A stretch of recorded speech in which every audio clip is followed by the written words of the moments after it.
Assalomu alaykum rahmatulloh. Farzand tarbiyasi mavzusi har bir odam o'zi farzandli bo'lgandan keyin ular uchun tegishli, muhim, qiziq bo'lib qoladi.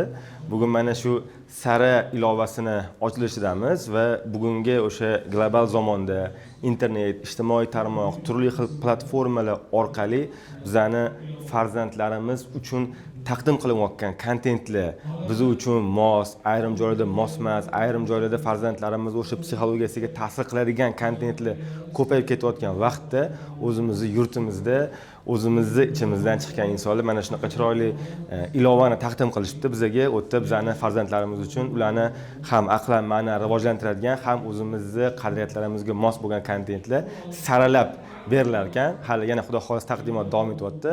Ko'proq yengillarni bilib boramiz. Bu ilovani o'zimga va hammaga taklif qilaman.